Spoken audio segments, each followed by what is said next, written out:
Next is the movie Psycho 2. It's 22 years later, and Anthony Perkins is back at the Bates Motel again as the most famous mad slasher in movie history. Something wrong, Norman?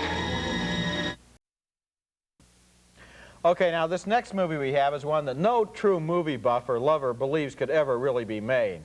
The name of the movie is Psycho 2, and this movie has the presumption to believe that Sir Alfred Hitchcock didn't finish his story with the original Psycho back in 1960. Well, I walked into this movie with a certain amount of resistance just to the idea of any movie called Psycho 2 because I admire the original Psycho so much. But the opening half hour of the movie is sort of creepy because it reminds us so convincingly of Norman Bates, played by Anthony Perkins, and of the violent events at the Bates Motel. Look at this scene from early in the film. Anthony Perkins hardly seems to have changed at all since 1960.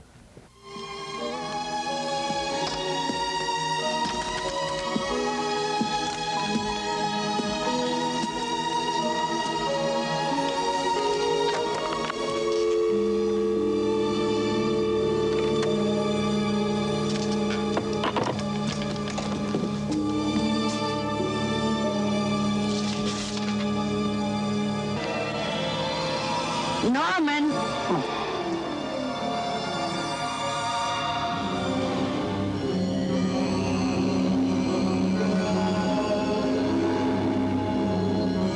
Norman!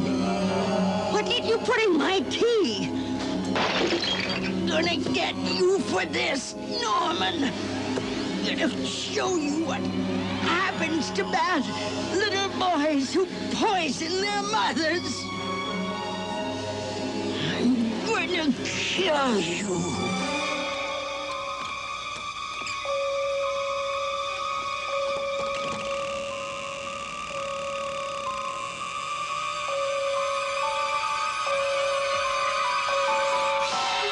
That scene is a direct reference back to the original Psycho. Later in this movie, Bates offers shelter to a young girl who triggers his old phobias. But this is yours. No, go ahead. You have it. I'll make myself another. Do you have a knife? No, I'm afraid I don't. I just moved back here after being many years away, and I forgot to bring any cutlery. That's odd. People usually leave something, even if it is only an old butter knife. Ah, there.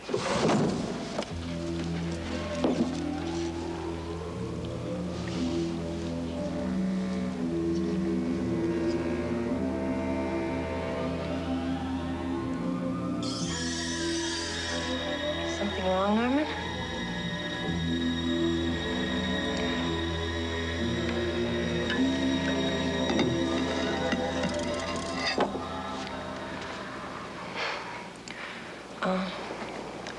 Aren't you going to eat?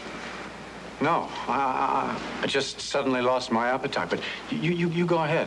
Enjoy it. Now, there's one question you have to ask yourself. Will an audience that isn't familiar with the original Psycho get the same kind of charge out of that knife scene that we do? Yes, I think I like the sound effect of the knife scraping on the plate. That was nice. It means a little more if you know what Norman Bates has been up to earlier in his life? A little more. There's one thing Norman Bates should have learned during his 2 decades of psychiatric treatment is that he never, ever should have gone back inside that house again. But he does. And then another series of murders breaks out, and Norman thinks he's going crazy, which is a little ironic. Psycho 2 isn't a bad movie, but it's not really a worthy sequel to Psycho either. I'd suggest that the best way to enjoy this movie would be to try to put the original Psycho just totally out of your mind. But the problem is the very first opening scene of Psycho makes that impossible, because what they do is repeat Hitchcock's shower scene, and by letting Sir Alfred have the first word, they let him have the last word too. Yeah, this is a tricky film. I think audiences would generally enjoy it, but I'm going to make my comments on grading, if you will, reviewing this specific movie. And it does nothing extra than the original film did. What I like about sequels that are good, like Godfather 2 or Rocky 2 or even Superman 2, is that they take the characters into new places. This is basically a retread with sort of a wink at the audience, and it's played as much for laughs as it is for horror. I just don't think it was anything special. We don't need this movie. I think, well, first of all, that's right. And then secondly, do you think it would have been more interesting to have Norman Bates go out into real society, move to San Francisco or Denver or something? Yeah. Try to get involved in things. I think the ghost of the original obviously hangs over this production, and it's too bad, because it's a nicely made picture. Nicely made, but you're quite right, it's unnecessary. We copy. Okay, now to recap our reaction to the 4 films on this show. Roger and I split on Steve Martin's The Man with Two Brains, Roger finding Martin's humor sort of cold and self-involved. I disagree. I thought he was terrifically silly. We agreed that Superman 3 is the weakest of the 3 Superman movies. Neither one of us can recommend you see it.